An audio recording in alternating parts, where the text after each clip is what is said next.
Man aicināja sākumā teikt kādus ievadu vārdus un varbūt kādu īsu apceri, ievadot šo vakaru. Un es gribētu tāpēc tā pakavēties, izejot no diviem pantiem svētajos rakstos, labi zināmas vietas svētajos rakstos, turpat radīšanas stāstā. Un es teikšu, ka šīs divas raksturvietas arī lielā mērā raksturo, ko mēs šovakar šeit darām, par ko ir BPI. Un, protams, neizbēgam, par ko ir visa katra mūsu dzīve. Jo tas musturs, kas ir iejausts radīšanas stāstā, viņš jau ir katra mūsu dzīvē. Tas ritms, kas ir iestrādāts radīšanas stāstā, mēs no viņa nekur nevaram aiziet, ja vien mēs turpinām būt cilvēki. Un tā viena vieta ir svētajos rakstos, kur Dievs saka, un tā notiek. Tā notiek pasaules radīšana. Un mēs lasām, un Dievs sacīja, lai top gaisma, un ar to pietika. Dievs sacīja, lai top gaisma, un gaisma tapa.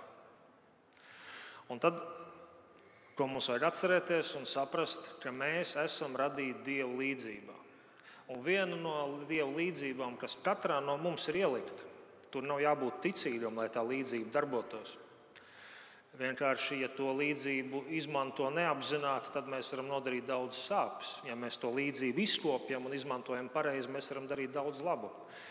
Un jūs jau nojaušiet, kas tā ir. Tā līdzība ir tā, ka tavam vārdam, tam, ko tu izrunā, ir arī spēks, kas rada lietas.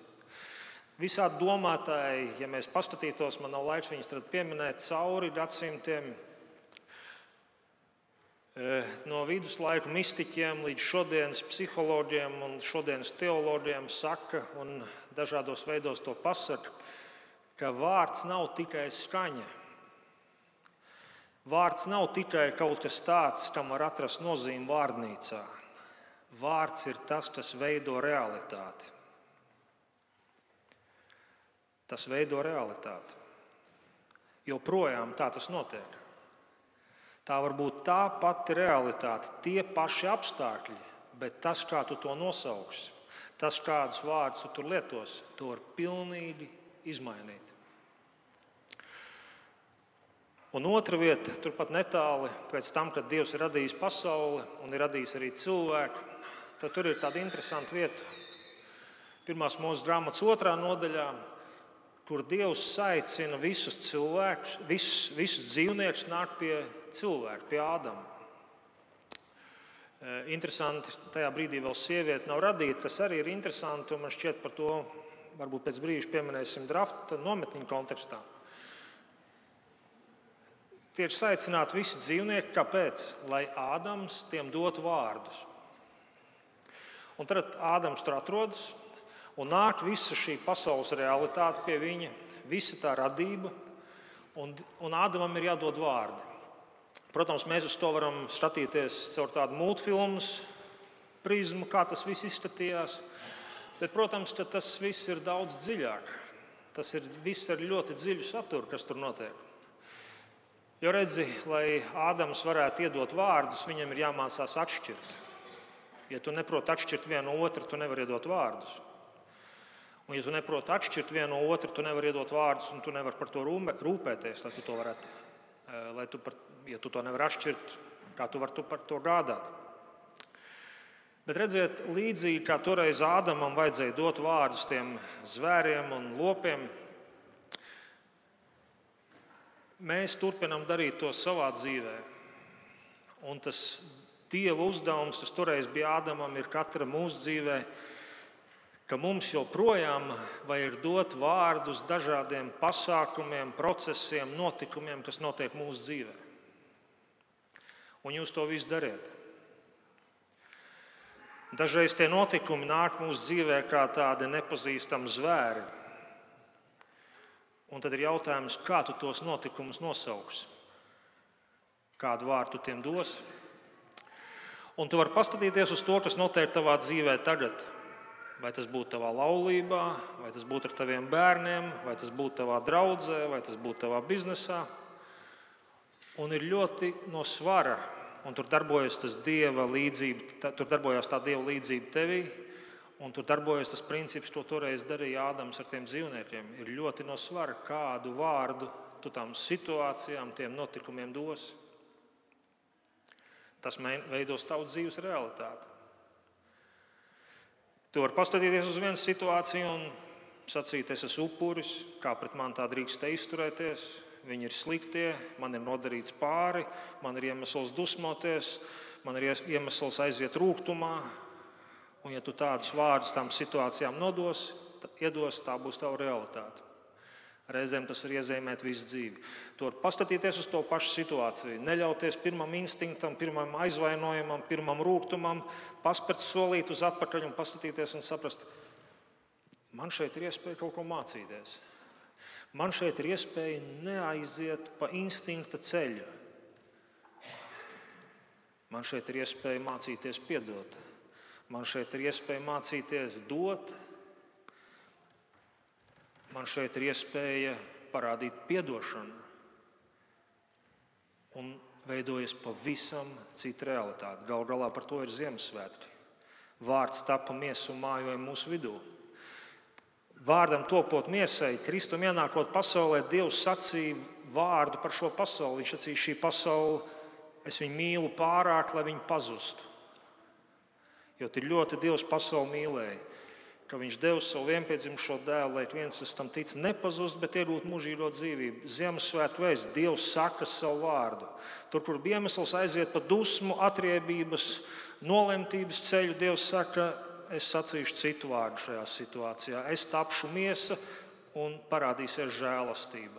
Pilnīgi cita realitāte. Dzims baznīca, sāks jauna ēra, sāks skaitīt laiku no cita gada.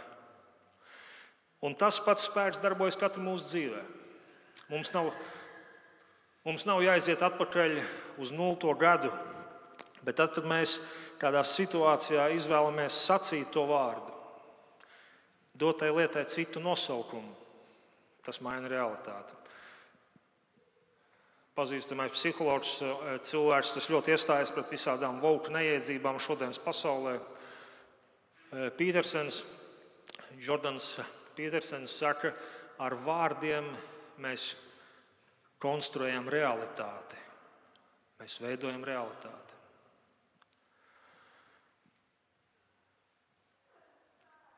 Un par to jau ir arī BPI. Par to ir BPI mācības, tad studentiem māca teoloģiju, māca nosaukt lietas pareizos vārdos. Jo, ja aiziet mācītāji un sāk sludināt, saucot lietas nepareizos vārdos, tas rada haosu dzīvē. Ir labi, ja cilvēks saprot kādus lielos teoloģiskos jēdzienus un runā pareizi. Ir labi, ja šie paši studenti saprot pasaules kultūru un spēj šo kultūru nolasīt un spēj saprast, kas šeit notiek. Un tad, kad ir mums tāda vadītāja draudzēs, kas spēj nolasīt to, kas notiek pasaulē, un to pareizi interpretēt un saukt tos pareizos vārdos, atkal draudze ātri vien atrod kontaktu un saprot, kā šo realitāti ietekmēt. Par to ir BPI.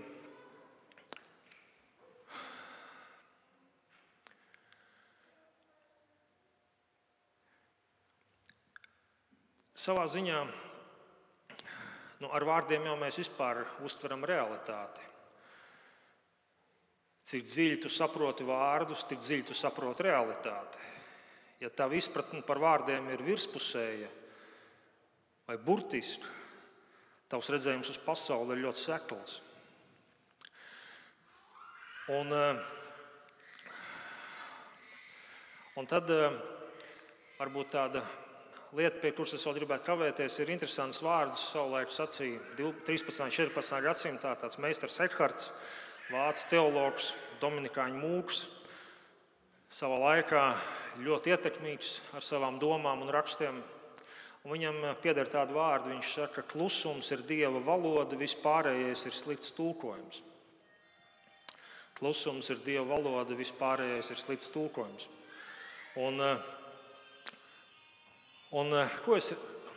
Ko tas mums pasaka tādā šodienas raksturvietu kontekstā? Redziet, man liekas, ar to mūsu izpratni par garīgām lietām par tiem lieliem Dieva vārdiem ir līdzīgi kā ar svešvalodas mācīšanos. Kas esiet kādu svešvalodu apgūvuši, jūs zināt, kā tas ir, ka kādreiz sākumā tu pat nevari atšķirt tajā svešvalodā vienu vārdu no otra. Tu klausies un ir kaut kāda skaņa. Man joprojām ir daudz tādas valodas. Es dzirdu tikai skaņas. Es nevaru atšķirt vienu vārdu no otra. Bet tad, kad tu to valodu esi mācījies kādu laiku, tad tu sāc atšķirt vienu vārdu no otra. Un tad tu sāc saprast, kādus vārdus tu saproti, kādus tu nesaproti, kādu vārdu tev jāskatās vārnīcā. Un pēc kāda brīža tu jau diezgan labi saproti visus tos vārdus. Vismaz tu zini, ko vārnīcā tie vārdi nozīmē. Mūsu garīgās dzīves sākumā mēs esam varbūt drusciņi līdzīgi kā valodas mācīšanā. Kādā brīdī mēs sākam saprast, ko tie vārdi vārnīcā nozīmē. Bet tas garīgā ceļa skaistums ir tas, ka pat tad, kad tu saproti, ko tie vārdi nozīmē vārnīcā, tu vēl īstenībā nesaproti neko. Vai tu saproti ļoti maz. Tev vēl ir tik daudz ko atklāt. Un te ir tas garīgās dzīves interesantums un skaistums, ka tādā izpratnē, tādā dziļākā izpratnē šos vārdus saprast nekad nebeidzas. Tas nekad nepaliek garlaicīgi. Un es teiktu, tas ir līdzīgi varbūt kā, ja tu esi piedzīvojis kaut ko skaistu, dažādas piemēras mēs varētu domāt.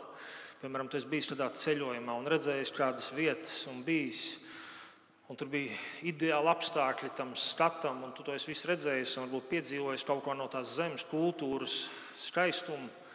Un tu atbrauc mājās un tu saki, un viens saka, jā, es to visu zinu, es par to lasīju drusciņu, es te izlasīju. Un tas saprot, tu neko nezini, tu jau esi izlasījis 2 rindkopus, es esmu to piedzīvojis. Un tad, ja tas cilvēks saka, es jau visu zinu, es to izlasīju, tas var radīt drusciņu tādu žēlumu sajūtu. Kā tu vari teikt, ka tu zini? Vai teiksim, cilvēks var izlasīt vārnīcā, ko nozīmē vārds mīlestība, un domāt, ka viņš zina, ko nozīmē mīlestība. Vai kāds, teiksim, viņam vēl bērni nav, un viņš saka, es zinu, kas ir vecāka mīlestība uz bērniem. Es par to izlasīju kaut ko.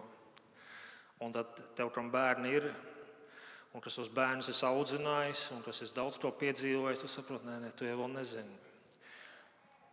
Un tad, kad mums ir tā lielākā izpratne, bez iedomības, tad savā ziņā, es teiktu, notiek tas brīnums, ka mums tiem vārdiem vairs nav tikai tāda vārnīcas skaidrojums, bet mums tiem vārdiem tas skaidrojums ir tajā dievišķā klusumā. Klusums ir Dieva valoda, teica meistars Ekharts. Vispārējais ir slikts tulkojums. Un tas klusums nenozīmē, ka tiem vārdiem pazūd nozīme, bet tiem vārdiem, kurus tu runā, taisnība, žēlastība, piedošana, mīlestība, līdzjūtība, ziedošana, draudze, brālis, māsa, Dievs, Kristus dzimšana. Aiz tiem vārdiem nav tikai vārnīcas skaidrojums, tas būtībā vēl nepasaka neko. Aiz tiem vārdiem ir kāda pieredze, kuras priekšā tu tā kā apmulsti liela klusuma priekšā, un uz brīdi tu saproti, ka tu nesaproti neko, bet tieši tajā nesaprašanā tu esi sapratis visu. Un pie tāda mācītāja mums vajadzīgi. Un tādi cilvēkiem mums visiem jākļūst ir. Tas neatiecās uz mācītājiem, tas attiecās uz mums visiem. Ka mēs saprotam, ka tam vārdam ir spēks, ka mēs esam aicināti dot visiem tiem procesiem mūsu dzīvē vārdus. Un pat šovakar uz to realitāti, uz kur tu aizies atpakaļ, ir ļoti no svara, kādu vārdu tu tajā realitātei dod. Jo ļoti iespējams, ka ir notikumi tavā dzīvē, kuriem joprojām tu dod nepareizus vārdus. Un ja tu dod nepareizus vārdus, tu nesatiecies ar realitāti, tu dzīvo ilūzijā. Un jo tu precīzāk dod vārdus tajā realitātei, kurā tu atrodies, jo tu tuvāk kļūsi Dievam. Un jo tu tuvāk esi Dievam, ja tu sāc dot precīzākus vārdus tajā realitātē, kurā tu atrodies. Tas ir kā tāds savstarpēji papildinošs. Cilvēks, kas vēro pasauli, vēsturi, notikumus, pazemīgi mācās, viņš sāk dot precīzākus apzīmējumus tam, kas notiek pasaulē, un viņš kļūst tuvāk Dievam caur to. Un tad, kad cilvēks ir tuvāk Dievam un tuvojas Dievam, pat bez visas mācīšanās, viņš sāk dot precīzākus apzīmējumus tam, kas notiek. Un tad, kad mēs dodam precīzus vārdus tam, kas notiek, tad pasaule mainās. Un tad dzīve iegūst citu skaistumu. Galu galā par to ir arī Ziemassvētku vārds tapamies. Paldies jums par atbalstu visus šos gadus. Man ir tāda sajūta, ka mēs esam nogājuši kādu diezgan lielu apli šajos 17 gados. Pirms 17 gadiem, kad mēs taisījām pirmās pateicības vakariņas, mēs rādījām tādu slaidu, ka mums bija tajā laikā 88 mācītāji, 88 draudzes atvainojos, un mēs apskatījāmies, cik mums ir mācītāju kalpošanā, un mēs sapratām, saskaitot mācītāju sarakstu, mums bija 66 mācītāji. Pie tam bija arī tāda problēma, ka tas bija ne tikai mācītāju skaits, bet arī mācītāju vecums. Bija ļoti skaidrs, ka lai arī mēs visiem mūsu vecajiem mācītājiem vēlējām labu veselību un ilgu mūžu, bija skaidrs, ka šis mācītāju skaits vēl turpinās samazināties. Un mēs tā toreiz paskaitījām, ņemot vērā vidējo vecumu, ka, ja tas nekas nemainīsies, tad tuvākā laikā tie būs 44 mācītāji uz 88 draudzēm. Ar jūsu atbalstu un ar Dieva svētību par šiem 17 gadiem lietas ir gājušas savu ceļu. Un mēs jau redzējām, ka šodien ir 105 draudzes.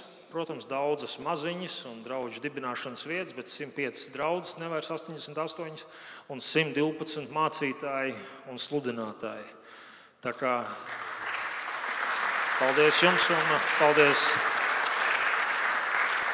paldies Dievam par svētību. Mēs nesen kopā ar Kasparu Šternu un Aleksandru Kenningsvaldu bijām Amerikā. Un tur mēs viesojāmies vienā draudzē, kas ir arī daudz šos gadus atbalstījusi darbu Latvijā un bijusi ar ļoti lielu iesaisti dažādos misijas projektos, dažādās pasaules valstīs. Un tad mums bija prieks to dzirdēt, ka šie cilvēki pat bez tādas lietas prasīšanas sacīja, Baltijas Pastorālais institūts ir viņu labākā investīcija misijas darbā, kādu viņi jebkad ir veikuši. Tā kā par to prieks un paldies arī jums. Un, protams, kā mēs redzējām, arī tas vidējais vecums ir mainījies. Protams, tas vidējais vecums iedod enerģiju, bet, protams, tur ir arī savi izaicinājumi, bet tie ir labi izaicinājumi. Līdzīgi kā ja aug mazi bērni ģimenē, tad tur ir savas problēmas, pamperu vajadzības, tad bērni paaugās citas problēmas, ar jauniem mācītājiem arī līdzīgi. Bet, prieks, ka tur ir atkal cilvēki, kas pie tā strādā. Viens tāds zināms aplis priekš manis nodefinējās, ka ir noiets tad, kad es redzēju kādas bildes, un tas ir par Mārtiņu Anševicu. Viņš šeit sēž, varbūt Mārtiņu piecelies, lai redz, ka es runāju par īstu cilvēku. Mācītais Mārtiņš Anševics, LBDS garīdznieku brālības priekšsēdētājs. Mārtiņš atbrauc uz pirmo draftu nometni. Pirms cik gadiem tas bija? 15? Pirms 15 gadiem pirmā drafta nometne atbrauc Mārtiņš. Te jau viņš ir Mārtiņš, to nometni ir izgājis. Puisis no Kurzemes liek nerunā, bet to, ko runā, to domā, un to, ko domā, to runā. Un līdz ar to nav tāda tukša mūldēšana. Uzreiz var redzēt, ka viņš neko netēlo, viņš ir tāds, kāds viņš ir. Tas ir Mārtiņš. Viņš ir atbraucis uz nometni, piedalījies draftā. Pēc tāda laika mēs veidojam BPI nākamo grupu, un mēs runājam, bija tāds Mārtiņš. Viņš bija tīri sakarīgs, normāls, vajadzētu aicināt, lai viņš brauc uz BPI. Pats Mārtiņš man to stāsta, es arī to drusciņu atceros. Es viņam zvanīju kāds 11 reizes, neceļ, aizņemts. Un tad Mārtiņš arī sāka man vienreiz paceļ, viņš bija ļoti aizņemts. Bet vēlāk viņš stāstīja, ka viņš vienkārši bija nobijies, un viņš vienkārši Kurzemes jūrmalā lasīja beigtos roņus. Un tas viņam bija vasaras darbs, kā simtgadniekam mēs pieņemam, un viņam vajadzēja tos roņus apbedīt. Un tad viņš sēdēja pie uguns, kur spārdīja ogles, un skatījās, kā es viņam zvanu. Es aptuveni precīzi izstāstīju. Ja? Un beidzot Mārtiņš pacēla, un viņš atbrauc mācīties. Iedomājieties. Un viņš kļūst par BPI studentu. Un tad nestāstīsim gari, bet es domāju, Mārtiņš parāda to, kam BPI ir domāts, un cik labi, ka cilvēki atsaucās. Un pēc brīža Mārtiņš pabeidz BPI, viņš kļūst par prakses studentu Liepājas Ciānā. Mēs redzam, tur uzreiz tās lietas labi iet. Es Ciānas draudzē nesen viesojos, vēl tagad Mārtiņu ar labu vārdu tur pieminēju. Viņš atsaucās vēlāk, kļuva Limbažu draudzē par mācītāju. Tātad viņš kalpo Kuldīgā un iedomājieties pavisam nesen. Nākamā bilde. Mārtiņš visu garīdznieku brālību viņu ievēl par savu nākamo vadītāju, par garīdznieku brālības priekšsēdētāju. Un Edgars Godiņš viņam nodod savu stafeti. Tā kā, es domāju, tas ir tāds, cik labi, ka tā var būt, vai ne? Un paldies jums par atbalstu un Mārtiņam par atsaucību. Lai Dievs jūs svētī un paldies par jūsu iesaistīšanos šajā procesā daudz gadu garumā.